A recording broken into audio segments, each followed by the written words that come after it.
காட்டணும்.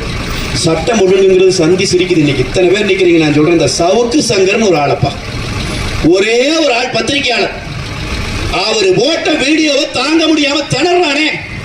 அவர் வீட்டுக்குள்ள செப்டிக் டேங்க்ல இருந்து தண்ணி மோந்துட்டு போய் வீட்டுக்குள்ள ஊத்தி விட்டான்.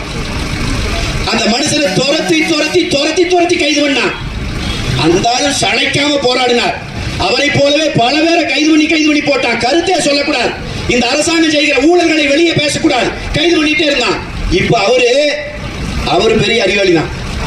இவன் இந்த வேலை பண்ணிட்டு இருக்கிறான்ட்டு இவன் பண்ண எல்லா அயோக்கியத்தனத்தையும் வீடியோவா பண்ணி அந்த வீடியோவை யாருக்கிட்டயோ கொடுத்துட்டு அவர் இப்ப எங்கேயும் தெரியல, எங்கேயோ போயிட்டார். இப்ப என்ன பண்றா தெரியுங்களா?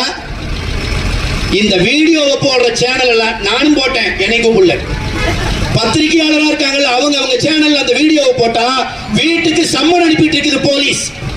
நான் இங்க இருக்கிற தேர்தல் கமிஷன் அதிகாரிகளுக்கு சொல்லுகிறேன், தேர்தல் வந்துருச்சு.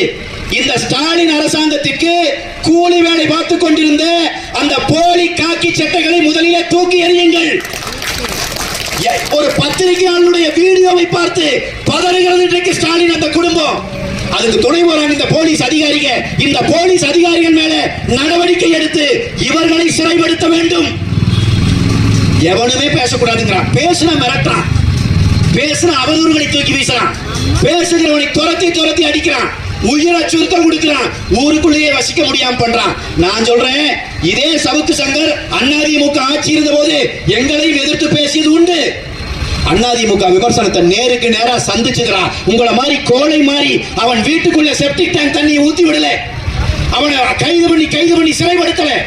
அவர் எங்க இருக்கிறார்னே தெரியாம இன்னைக்கு தலைமறைவாகிற வரைக்கும் இந்த காக்கி சட்டைகளை வைத்து மிரட்டல. நல்ல காக்கி சட்டை யாரை மிரட்டணும்? கஞ்சா விக்கிறவனை மிரட்டணும், கள்ளச்சாராயம் விக்கிறவனை மிரட்டி பிடிச்சிருக்கணும். 120 பேரை கொண்டான் கள்ளச்சாராயம் வித்து.